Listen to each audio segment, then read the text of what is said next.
चलिए खबरों को जानते हैं अब तफसील से। यूपी में चुनाव प्रचार के दौरान विरोधियों के बदले अखिलेश और शिवपाल अब एक दूसरे पर ही वार पलटवार करते नजर आ रहे हैं। भतीजे के लगाए जा रहे आरोपों पर अब चाचा ने भी अपनी चुप्पी तोड़ दी है। परिवार के सियासी जंग में अखिलेश की पत्नी और सांसद डिंपल भी शामिल हो चुकी हैं। हालांकि शिवपाल ने खुद पर लगाए जा रहे आरोपों से इनकार किया है। हमें तो सामने वाले दिखाई दे रहे हैं जिनसे लड़ना है, मान लो बीजेपी, बीएसपी, लेकिन सवाल ऐसा भी है कि अपने लोग भी हमें हराना चाहते हैं।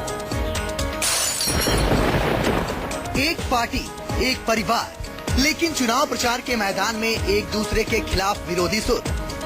अखिलेश सीधे तौर पर नाम लेने से भले ही बच रहे हों, लेकिन इशारा बिल्कुल सीधा है कि उनके निशाने पर चाचा शिवपाल हैं।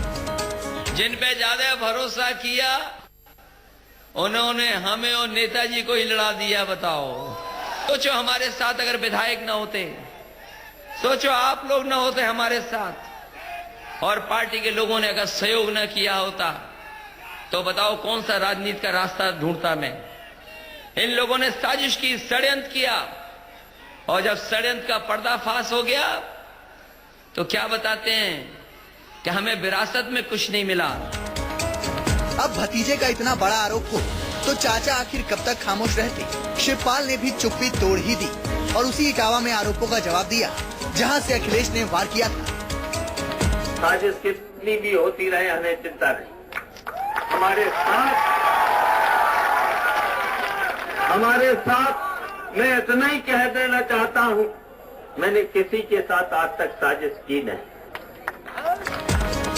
सियासी साजिश के इस झमेले में अखिलेश की पत्नी और सांसद डिंपल यादव भी पीछे नहीं रही।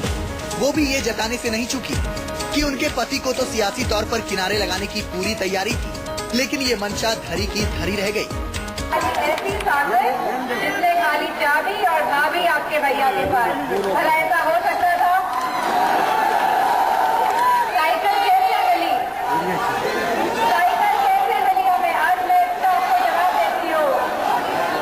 मैं आपको जवाब देती हूँ, साइकिल कैसे मिली। साइकिल हमें ऐसे मिली क्योंकि आप सब लोग जितने हैं, सब लोग हमारे साथ थे, इसलिए हमें साइकिल मिली। बात सिर्फ साजिश की ही नहीं है। अखिलेश ने कामकाज में गड़बड़ी के जरिए पैसा कमाने की तरफ इशारा किया, तो जवाब में शिवपाल ने ये दावा तक कर दिया कि मंत्री रहते उन्होंने ईमानदारी से जितना शानदार काम किया वो किसी ने नहीं किया। मैं जानता हूं इटावा के तमाम लोग जिन्होंने बहुत पैसा कमाया है, ठेका किया है बहुत सारा। ये समझ लेना अभी सरकार गई नहीं है। ये तो हमारी ईमानदारी है कि हम जांच नहीं कर रहे।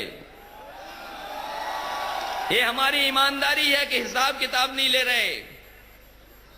और अगर कोई शिकायत लिख करके हमें दे देगा तो बताओ किस किस की जांच होगी और कहां तक जांच पहुंचेगी। मैंने ईमानदारी के साथ किया है और इस मंत्रिमंडल में 60 मंत्री थे और 60 मंत्रियों से भी हमारे विभागों में अच्छा काम हुआ है, अच्छा काम हुआ है।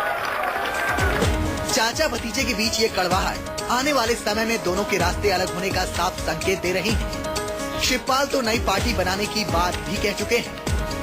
अशोक तिवारी, इटावा, न्यूज़ 24। हमने सुना है कि यहाँ पे नई पार्टी भी बनने जा रही है।